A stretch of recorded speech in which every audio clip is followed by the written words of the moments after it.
Heya, cryptozens. Tonight's stories. Most crypto-friendly country in 2022. Opera crypto browser for iOS. Brazil rushing to pass unified crypto framework. It's 10 p.m. Pacific time. The date is April 16th, 2022. Welcome back to the Crypto Overnighter. I'm your host, Nick. The cover model for this podcast is Tex, and together we take a nightly look at the crypto, NFT, and metaverse space and the industry that surrounds it. We're here to bring you the crypto news analysis that you need to start your day. And keep in mind, nothing in this show should ever be considered financial advice. Now, before we get into tonight's stories, let's take a quick look at the markets, because it looks like Bitcoin and most of the other cryptos still haven't recovered from recent market losses. They dropped hard on the 14th. Since then, the market's been almost flat. Not even some modest gains, nothing to get excited about. Okay, here are the numbers. At the time of writing, the global crypto market cap is $1.88 trillion. That's down 0.32% since yesterday. The top 5 cryptos by market cap are Bitcoin down 0.6%, Ethereum up 0.48%, Tether, Binance Coin down 0.2%, and USDC. The global NFT market cap is up over $10.28 billion. According to CoinMarketCap, the top 5 NFT collections by sales volume are Moonbirds, followed by Shinsei Galverse, Cool Cats, CloneX, and Azuki. Not a single ape in the bunch. Now, keep in mind, some of these collections have very volatile prices, so do your own research. Most crypto-friendly country in 2022. CoinCub is a digital asset exchange aggregator. They rate and score crypto exchanges. They release their quarterly report on which country is the most crypto-friendly country for the quarter. It focuses on 46 different countries, takes into consideration factors like fraudulent activities and government regulations. Last time, the winner was Singapore. That was Q4 2021. The leader in terms of crypto-friendly now is Germany. CoinCub's report said, quote, Germany's acceptance of cryptocurrency and groundbreaking decision to allow crypto investments placed in first position for Q1 2022. The report cites recent, quote, groundbreaking legislation. These are bills and laws that were carried out on an institutional level. Also, a key factor was Germany's decision to allow their savings banks access to crypto transactions. What this did was allow roughly 50 million Germans to buy, sell, and store Bitcoin.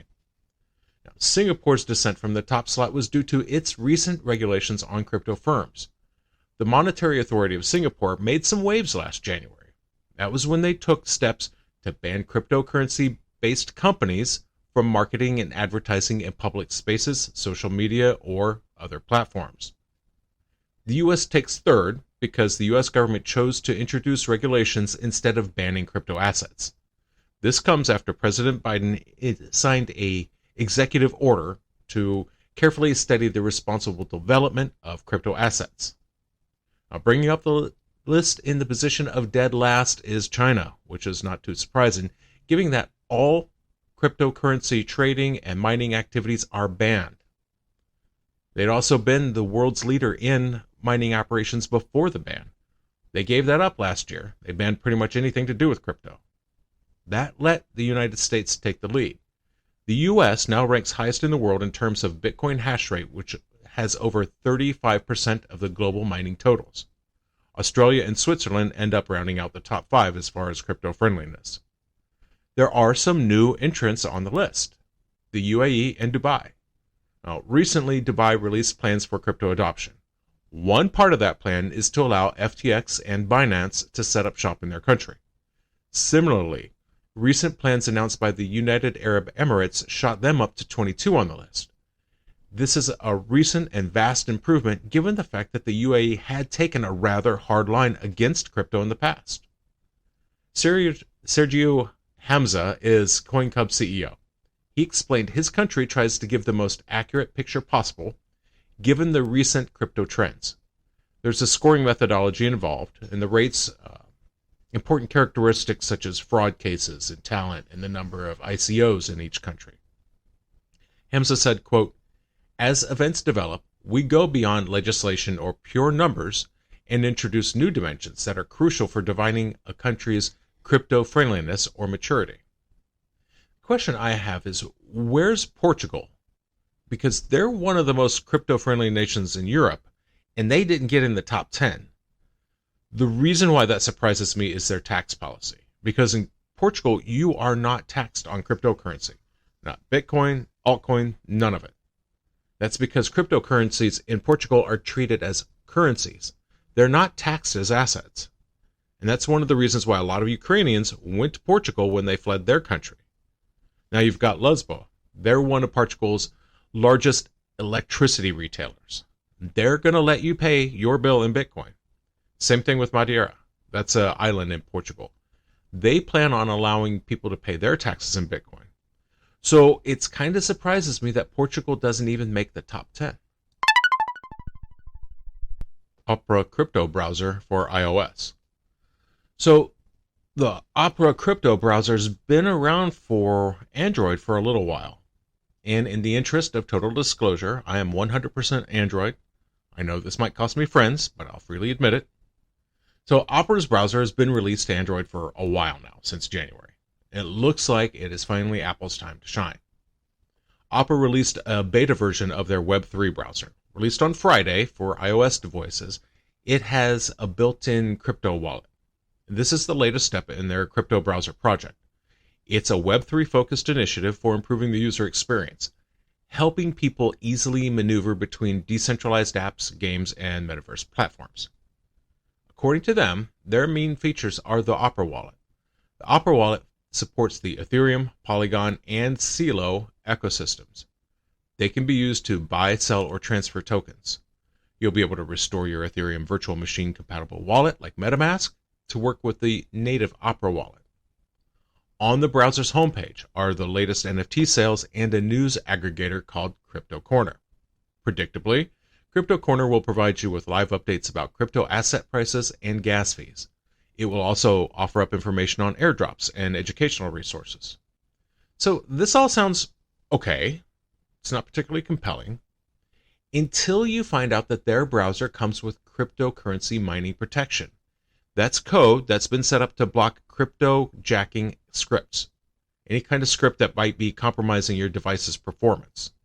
It also comes with a native ad and tracker blocker, a pop-up blocker, and a cookie blocker. So there's a whole lot of blocking going on. Jorgen Arneson is the executive vice president of mobile at Opera. According to him, the crypto browser is set to capture interest in Web3, whether that interest is coming from a newbie or a veteran. He said, quote, "The Opera crypto browser project was built to simplify the Web3 user experience that has often been bewildering for mainstream users. Opera believes Web3 has to be easy to use in order to reach its full potential and a mass adoption." Opera added support for 8 major blockchain ecosystems. That's Bitcoin, Solana, Polygon, StarkX, Ronin, Celo, Nervous Network, and IXO. They also said they plan to integrate more proof-of-stake chains in the future. Brazil rushing to pass unified crypto framework. So the Brazilian Congress is in a bit of a hurry. They're trying to get a cryptocurrency regulation framework in place by the end of this quarter. Now, there's apparently 2 different bills in the works in the Senate. So the Congress is going to try unifying these 2 bills based on how similar they are. This new legislation has incentives for green mining and includes crypto-related fraud as a crime. So, rapporteurs of 2 different proposals are going to be working together to get both of those documents combined into a single unified bill. Senators Abreu and Deputy Ribeiro will be working on getting those 2 bills stitched together, which looks to be on track for approval later this month. Now, Abreu has already combined 3 proposals. Remember, currently there are 2 proposals, one in the Senate and one in the Chamber of Deputies. Abreu is going to ask that those get processed and approved jointly. He said, quote, "I'm doing everything in contact with the Chamber's rapporteur, who did a very good job. The central bank's technical team has also been very helpful. The texts are similar and will converge into one. The senator believes having a clear and established crypto framework will help the area become more crypto investor friendly for people interested in Brazil. He said, quote, "There is a market demand for a safer business environment and the need for criminal classification to avoid fraud, in addition to adjusting Brazil to international agreements." Now, one of the things in this new legislation is the definition of cryptocurrency-related fraud in the Brazilian Penal Code. That will get you 4 to 8 years, depending on the nature of the crime. One of the biggest motivators to get this law passed is the sheer amount of fraud associated with crypto. They're also setting importance in mining. Now, the package includes incentives for green mining projects. Projects that use green energy alternatives will enjoy tax breaks. Abreu said, "Brazil can become the new green mining mecca." That is the objective.